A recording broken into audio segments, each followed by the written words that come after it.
want you to take a second. Stop what you're doing. Stop everything. Whatever you have in your hand, set it down.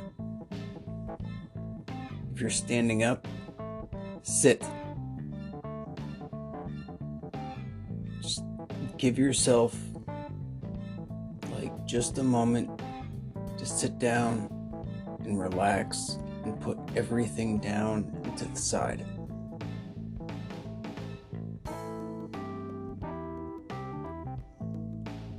Now imagine, there you are, in your body, in your life, as it is now, with all the things. You have connections with family, friends, coworkers. Maybe you're in school, fellow classmates, teachers, professors. That custodian that always seems to remember you for some reason.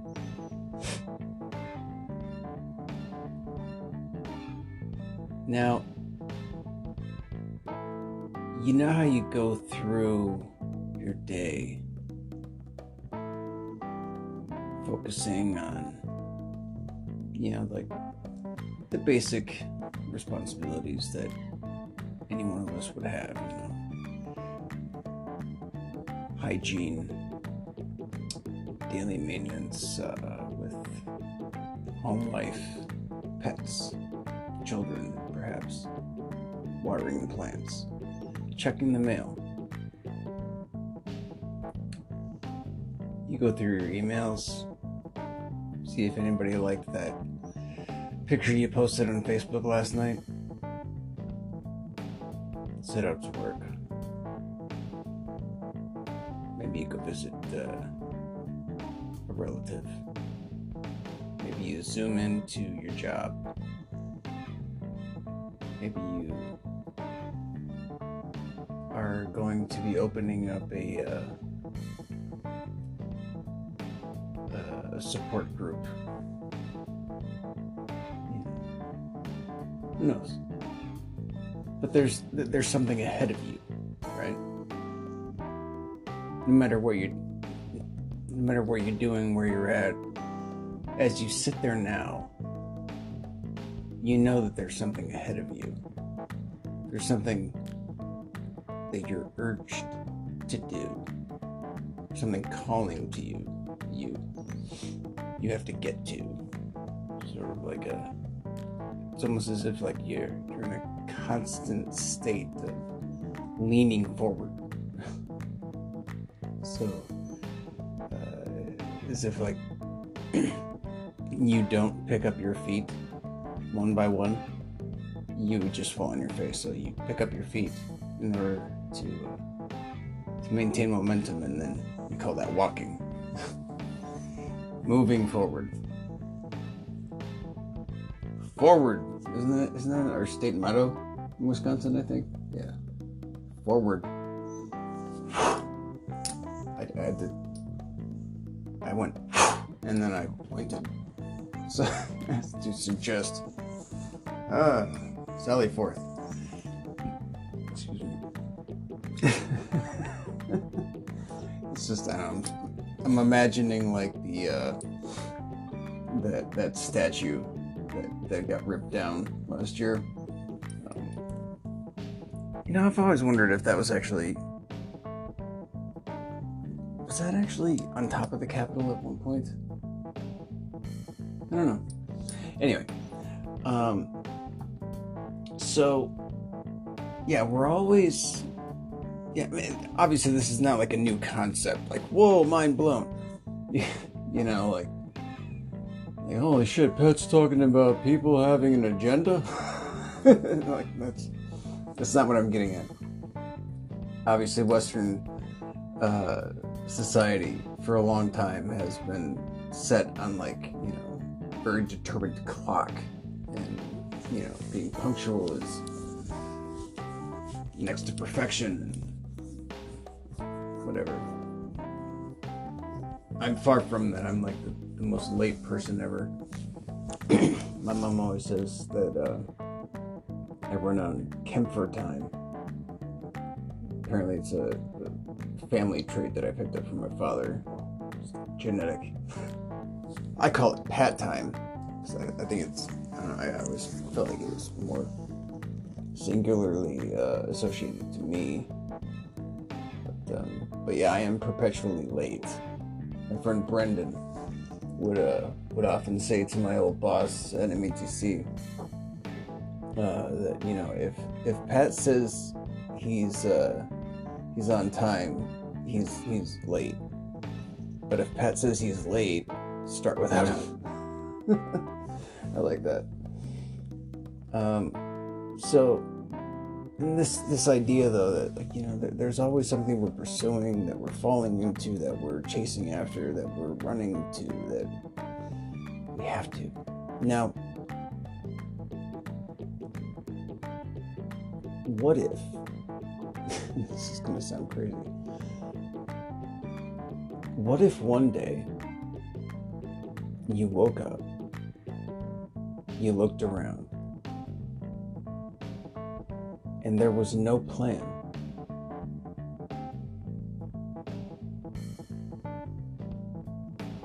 You had no plan.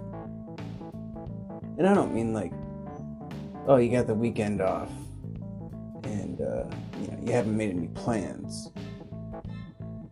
Well, you know, I don't have any plans, but you know, I think I might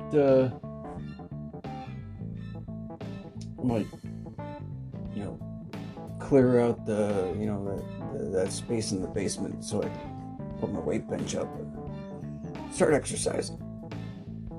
You know, I don't have any plans, but you know, I might go out and get coffee, or I don't have any plans, but you know, there's always a but to that. There's always like something kind of in waiting, something in the wings. You know, just kind of resting on a shelf. You know, like getting dusty. That, you know, we could do at some point, right? But beyond that, though, you know, like, don't we always kind of feel like there's a plan to some extent? We take comfort in that, don't we? It's like expectations. You know, part of the plan. You know, if you're in a relationship, you know, you've been together for a while. Well, seems like it's part of the plan that eventually you'll move in together, right? Maybe start a family. Maybe buy a house. Joint taxes. School lunches. PTA meetings. Divorce. Okay, maybe I jumped the gun. What happened to volleyball? Plans, you know.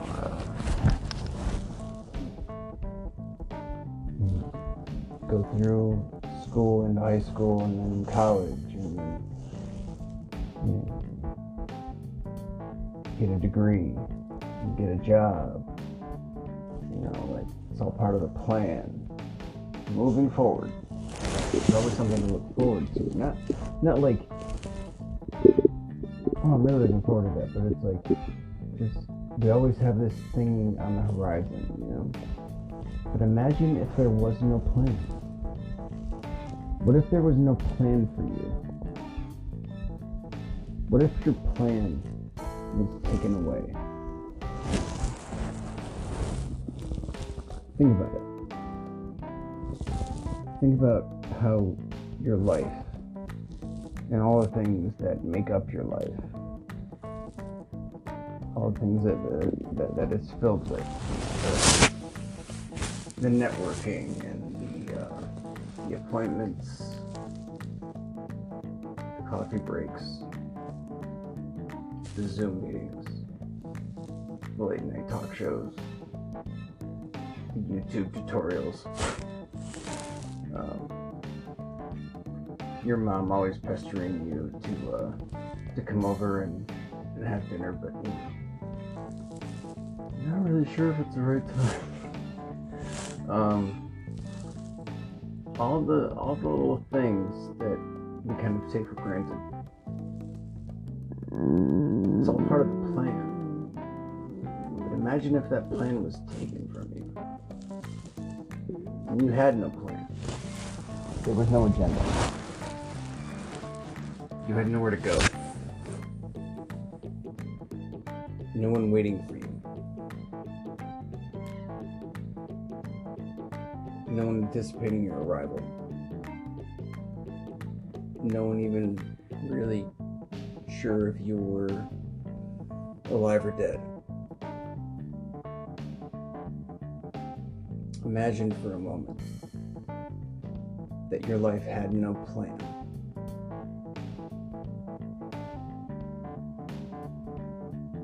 Can you?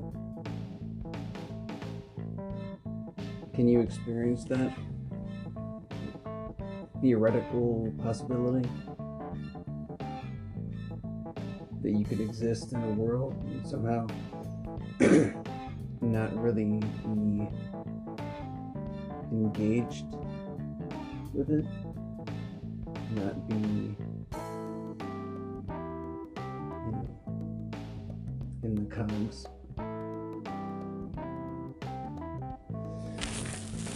Well, I have felt that numerous times, and it's sort of the looming fear that sort of haunts me like a shadow whenever things in my life start to go well, is the possibility of there suddenly being no more plan. As if like all the structure, the foundation that makes up a person's life and lifestyle were to suddenly just like an earthquake came and just shook it all away, or like an Etch-a-Sketch, it's just gone. It's like, what do you do?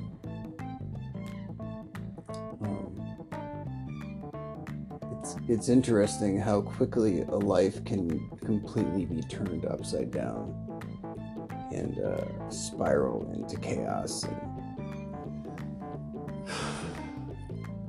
fear and nothing, really. Now I'm starting to think about the never-ending story. The nothing is coming. Atreyu! No! God. I don't care who you are, how tough you are.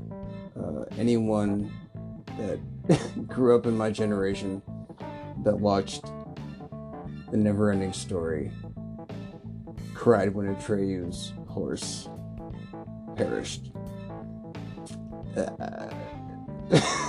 It's like, oh, why? God, I swear that film really is sort of an interesting allegory for the life that we now live. It's a weird, ominous prediction. It's like a reflection of our life and times now, but it came out like early 80s. So it was like, very interesting.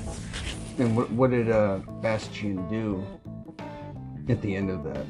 He succumbed to fantasy. Like he basically went into like a psychosis, I think. Like just accepted, not the nothing, but like, just total fantasy, like the real world no longer existed, I think. I don't know. It's been a long time since I actually saw the movie. But yeah, this idea that, we always have something set up before us, something even as, people grow older, they plan to die. I was speaking with my mother recently, and she told me that she had listed me as, the contact person for her life insurance. Should something ever happen to her, it was like going to be either me or my older brother. And she chose me, not because I'm her favorite, because nobody really has a favorite child. Bullshit. If you had 10 kids, I guarantee you that, yeah, one of them you definitely don't like as much as the others. But no, she chose me because she feels like I have more. I'm able to navigate my way through personality conflict when it comes to abrasive personalities, and dealing with pretentious types, like you would find in a person who sells life insurance or works for a life insurance company, and under duress, But it's probably because I've experienced so much personality conflicts myself that I'm conditioned, perhaps. But yeah, people plan to die. Like, do you have your affairs in order? Like this idea of always looking ahead. And I mean, I love chess. I've been playing it since I was very young, and I do approach many situations in life with a chess strategy kind of approach, where it's like, I want to be like a few moves ahead. I want to make sure I'm feeling safe on the back end. But to just be out there wandering with no real idea or clue or even any ambition to have a plan. Like, what if there was no plan? What if there was no plan for you? How would you survive? How would you function? Would you know when to eat? Would you know when to wash your face and brush your teeth? It's an interesting concept, having a plan. And of course it goes even deeper, after we die. Like, a lot of people believe there is a plan. Like, we're even making reservations for, other planes of consciousness. Well, I hope the table is nicely set. Always looking forward. But yeah, what if there was nothing? There was nothing to do, nowhere to go. People are often very dismissive of, the homeless populations and drifters and lost cause types, burnouts. Because, it's like, well, they can't pull themselves up by the bootstraps. They have no work ethic. They can't commit. They're antisocial. It's like, well, maybe what happened was that their plans were taken away from them, and they just couldn't figure out how to make new plans. They say that when two people have been together for a very long time, a couple, and then one of them dies, oftentimes the spouse will follow suit shortly after. We call it like dying of a quote unquote broken heart. It's usually some other sort of ailment, but it's the same thing when someone retires who's worked a job for 40 years, and then they're forced to do nothing, and then they wither away because they have no point or purpose. We need that. We need something to look forward to. We need something to attach ourselves to commit to feel a part of, to ride. Kind of like we need a host, we're like bugs. We are the plague. We're not suffering through a plague. We are the plague. But yeah, it's like we have to be a part of something. As infants, if we're not touched, if you don't touch a baby, it will die. I mean, by definition, I would say that's a dumb animal. Like who came up with this thing? This little blob of gooey, stinky mess. Like it can't do anything for itself. Totally vulnerable. I mean, like what a silly concept. A human baby. I mean, like an elephant. God, wow, what amazing creature. Mama elephant just be walking along, through the tundra, and then just, shits out a fucking,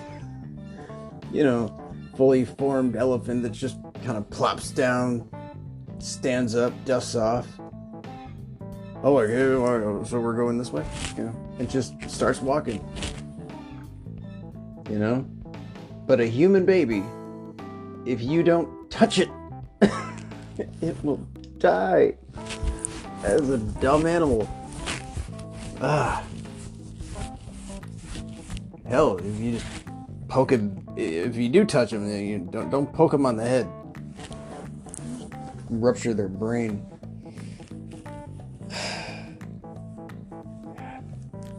It seems so silly that we would be here for this. Only, go through all that crazy shit, of surviving infancy.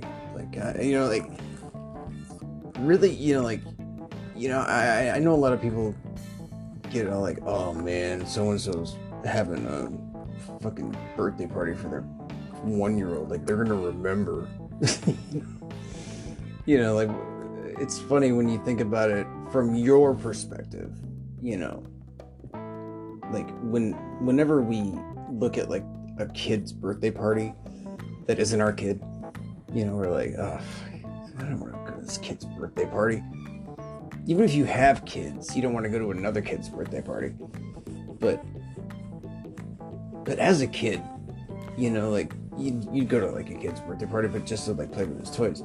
But the thing that really needs to be appreciated when you go to like a 1-year-old's birthday party is like, I mean, like that kid, I mean, they should be making it rain. Like, I mean, that kid should have like strippers and confetti and jugglers and I mean, I want people jumping out of cakes, shot out of cannons. I want a trapeze artist. Like, holy shit, you survived a year. I mean, that is a feat. That is amazing. To go from being like,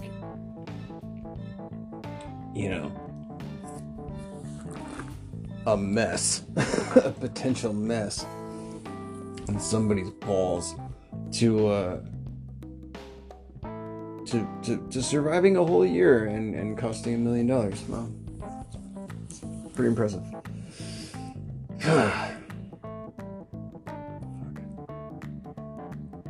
Alright, well, anyway, I've babbled long enough. It's my day off though, so I can do whatever the fuck I want. Thank you for joining me on Mad City Podcast, and come back again. And remember that here at the Mad City Podcast, we keep it crazy to keep it sane. I think. Oh, I almost forgot. Be sure to tune in later, because I will be having my guest Faith Boersma. Still not sure if I'm pronouncing that correctly. She will be joining me. She'll be joining me today, and we will get into some interesting chit chat and see how far down the rabbit hole we can go with that. All right. Thanks for showing up to Mad City Podcast. And if you haven't yet, spread the fucking word. Let everybody know. Shout it from the rooftops. Then set the roof on fire. And then run away. And then come back and then film it. And then say that, you were there to save a kitten. Or something. I don't know. Whatever. Stay warm. Bye for now.